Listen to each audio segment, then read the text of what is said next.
Et quand vous faites l'illustration, est-ce qu'il y a des contraintes de mise en page? Oui, alors il y a toujours forcément des contraintes de mise en page. Donc soit la maquette est déjà préparée par l'éditeur, donc on m'indique les emplacements où vont venir les illustrations, si c'est des illustrations qui sont détourées, si c'est des illustrations qui sont pleines pages. Donc ça c'est pareil, vous verrez dans les originaux, en fait, ce qui est une illustration pleine page, ce qui est une illustration détourée. J'ai amené des exemples. Donc voilà, soit quand moi je crée une collection comme la dernière collection qui vient de sortir, qui est celle-ci. Donc ça c'est un projet donc de 4 livres qui est sous forme de coffret ou en individuel. Donc moi là j'ai créé toute la maquette en fait. J'ai écrit le texte, j'ai fait les dessins et j'ai proposé une maquette complète. Donc voilà, donc la maquette de la couverture déjà. Donc moi je voulais vraiment que ça sorte sous cette forme-là.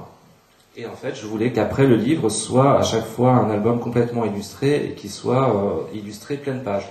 C'est-à-dire qu'on n'a pas du tout de fond blanc dedans, le texte vient sur les illustrations. Donc dans ce cas-là, il faut toujours effectivement prévoir un emplacement où viendra le texte. Donc ça se pense au moment du crayonné, quoi. Alors, est-ce que les illustrations viennent... Bon, là, il y a bien sûr le dessin, le graphisme. Est-ce que l'illustration vient aussi s'enrichir de différentes techniques?